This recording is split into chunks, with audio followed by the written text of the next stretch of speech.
Hi, everybody. Welcome back to Change Your Perspective, Change Your Awareness, Change Your Life. I am Dr. Michelina, and I am a leadership consultant specializing in mindset, identity, self-awareness, and communication, here to help you change your life, change your character, show up differently so that you can actually get the things that you want to get and live a life that you are really happy about. And show up the way you want to show up. And that takes doing some self-work.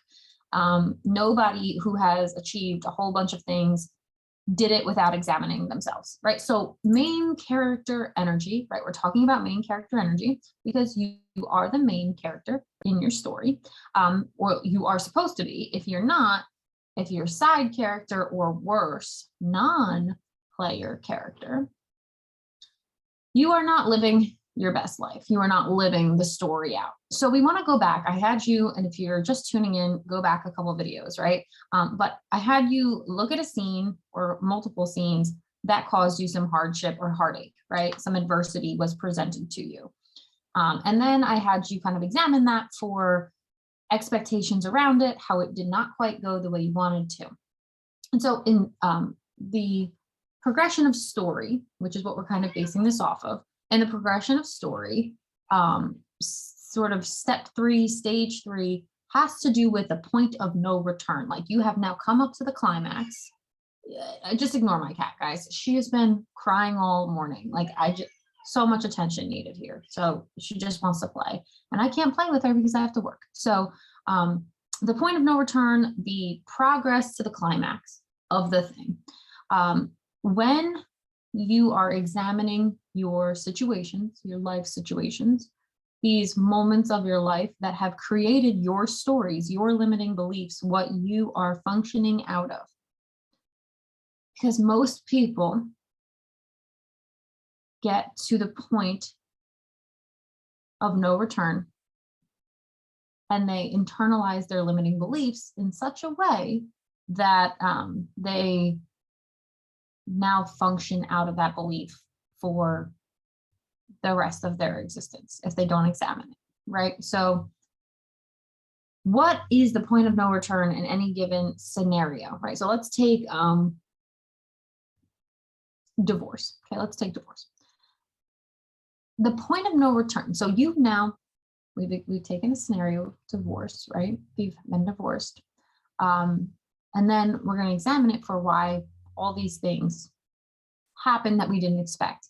The limiting beliefs there, let's say like, I'm no good at marriage, I'm not a great wife, like I can't make anything work, right? Those are all beliefs that might come out of something like divorce.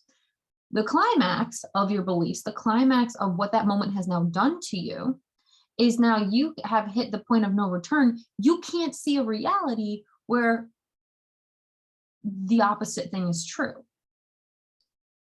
right? So what you need to analyze, the situations that you've written down for are, where did I get to a point where I can no longer see the positive thing, the lesson in this trial, okay?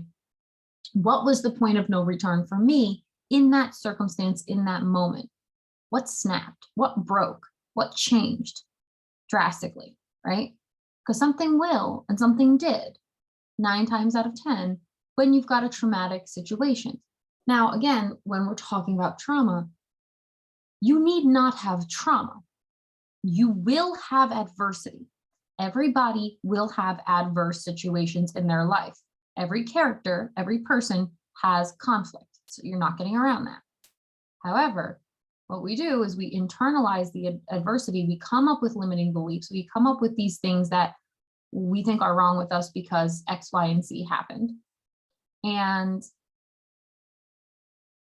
what ends up happening is that we internalize the adversity, it becomes trauma. And then we function out of that and we don't realize it. We think it's our personality, but it's not.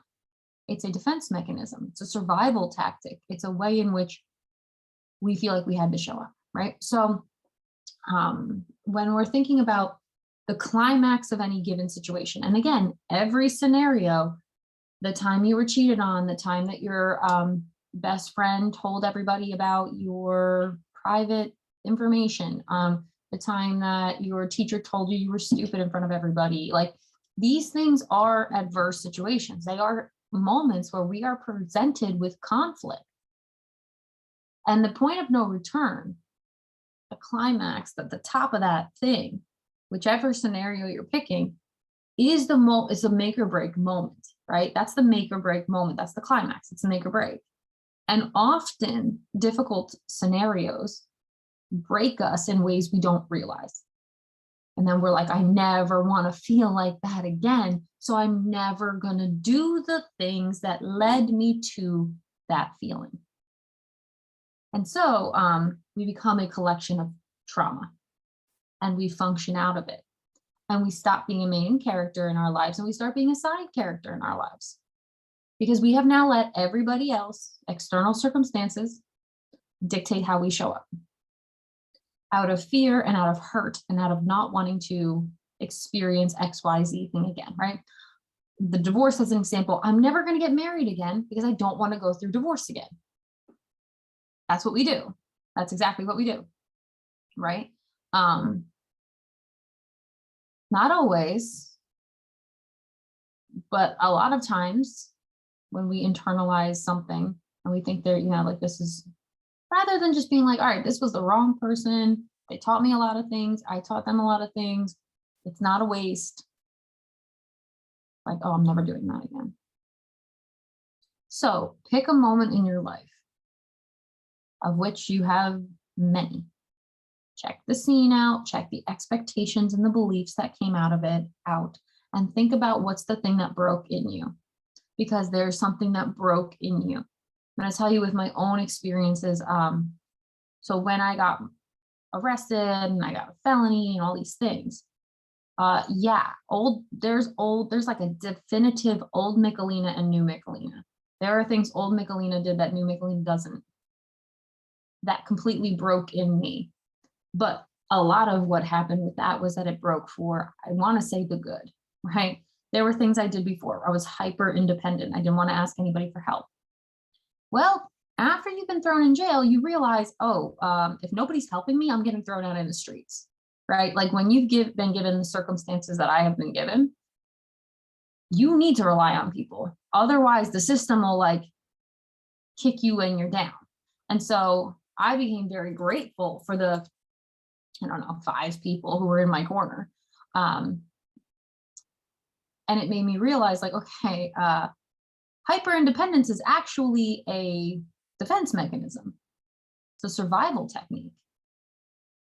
It's not realistic. It's not real. And so that broke in me for the better, honestly, because we're interdependent creatures. There's no way that you can do it alone or do anything alone because we're so very interconnected. You're like, no, that's not true. No, it is true though. You rent or bought your house from somebody, you work for somebody, you work with people, you like grocery stores, like banks, pretty much everything in our reality is contingent on other people. We're interdependent. The degree you got, like you didn't get that by yourself. You needed a whole slew of people to teach you. You needed a community, you needed a tribe. And so there's no real such thing as there's no such thing as independence. So that belief system that I had, which is that it's safer by myself, I can do this by myself, I don't need to ask for help. That was a limiting belief that I had adopted from many scenarios, little scenes from when I was younger. The thing that broke a lot of that open was this big kind of traumatic, life-breaking moment, and I could analyze, and I have ad nauseum, what getting that felony, getting thrown in jail, being a social pariah, like I have analyzed ad nauseum what that has done for me, for good and for bad. Because like, make no mistake, it is not an easy thing to be a social pariah. Like it is not easy to be a felon. It is not easy to be a registered sex offender. Like these are not easy things. Okay, I make them look easy. They're not. I'll talk about it. And so all this to say, what was the make or break point in any given situation that you had, right? Where you now showed up differently, definitively different. And you have to look at this with a critical eye, right? You as character, if you are just living your life out and letting life happen to you, you as character, probably main side character energy. When you become you as author and you're analyzing what goes on for you as character, now you become main character energy because you know yourself, you know what's going on, you know where you're going, why you're going, you know your path, you know your purpose, right? Like if you think of like, I don't know, Lord of the Rings. He knows he's going on a quest for the ring, right? Like you find it out pretty soon. Our lives are hard because we don't know what we're questing after. Like we don't know what our purpose is. We don't know what we're striving toward. We don't really know what the mission is.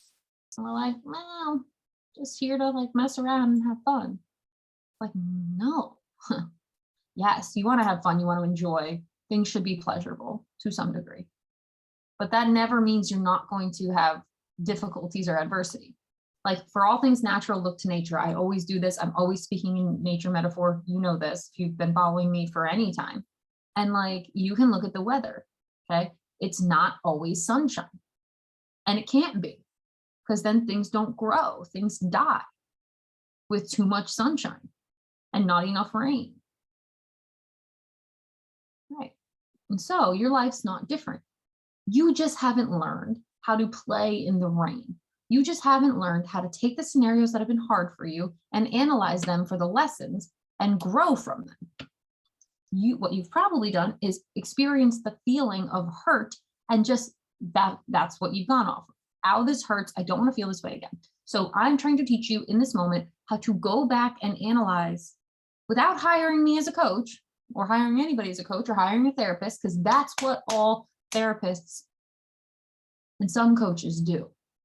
They analyze your past issues, give you a new perspective on it so that you can show up differently in your present and move forward with different convictions in your future, right? And so this is why I say everybody should have a therapist or have gone through therapy. It's very important. And new things are popping up literally all the time, literally all the time. All this to say, in the scenarios that you've kind of mapped out in your own life, the limiting beliefs that have been there, what is the point of no return? What is the climax? What is the make or break where you show up differently now because of what happened then? You know, I have a friend, I won't say much, but we were talking about an experience that they had when they were younger. They saw someone doing something they weren't supposed to, and that person they saw doing it said, oh, you know, don't tell anyone. And that person was worried for them, told somebody. Well, that person told someone else, and then obviously it got back. And ever since then, that person was 14 when that happened. That person has never told anybody's secrets ever again from that one moment. That's 20 years ago. We do things like that. We have experiences like that we don't realize. I'll give you one of my own. When I was a kid, I was eating a chicken wing and I went and grabbed the last one, and I was the only one eating them with my dad. Like my brother and my sister weren't eating them because they were too hot. Me and my dad were eating them. We liked hot things. So I go for the last one. I'm maybe 9. And he smacks it out of my hand and it falls on the floor. And I'm like, what did you do that for? Like, now no one can have that wing, right? And he was like, you never take the last thing without asking.